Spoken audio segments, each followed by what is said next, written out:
আসসালামু আলাইকুম। পেট মন ঠান্ডা রাখার রেসিপি নিয়ে চলে এসেছি। এখানে হাফ লিটার মতো দুধ নিয়েছি। আমি বাড়িতেই দই বসাবো।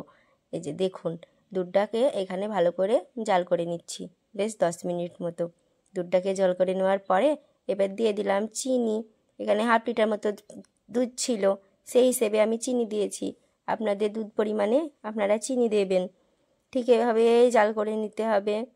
এই যে আমি যেভাবে জাল করে নিচ্ছি, গোল গোল করে চামচে করে ঘুরিয়ে, ঠিক এভাবে প্রায় আমার জাল করে নেওয়া রেডি। ঠিক এভাবে এবার দুধটাকে নামিয়ে নেব।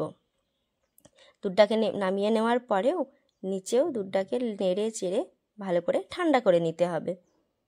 ঠিক এভাবে আমি যেভাবে গোল গোল করে ঘুরিয়ে দুধটাকে ঠান্ডা করে নিচ্ছি। আমার এখানে দুধ প্রায় ঠান্ডা করে নেওয়া কমপ্লিট, দেখুন। আর এদিকে নিয়ে নেব একটুখানি দই। বাবা, আমি 6 মাস আগে দইটা কিনেছিলাম, ফ্রিজে রেখে দিয়েছিলাম। আমি দই বসিয়েই খাবো বলে, কিনা দই তো খেতেই ভালো লাগেনি, তাই রেখে দিয়েছিলাম। এটাকে ভালো করে ফাটিয়ে নিয়ে রেখে দিলাম সাইডে।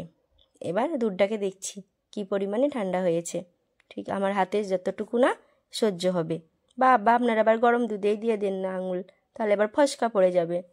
আর এখানে নিয়ে নিয়েছি একটা বাটি। আমি এবার এটা এই বিরিয়ানি কিনে নিয়ে এসেছিলাম, আমি রেখে দিয়েছি দই বসিয়ে খাবো বলে।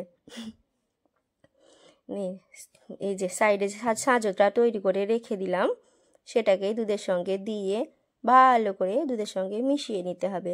ব্যাস, আমার দই বসানো রেডি হয়ে আসছে।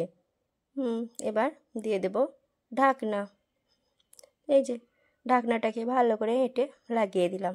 এবার রেখে দেব বেশ কিছুক্ষণ করে, যতক্ষণ না ভালোভাবে বসে যাচ্ছে। দেখুন কত সুন্দর দইটা বসে গেছে।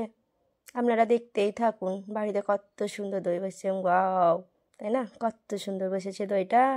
আর খেতেও কিন্তু হেভি টেস্ট হয়েছিল। বাবা, রোজা রেখে মন প্রাণ পেট সবই ঠান্ডা হয়ে গেল।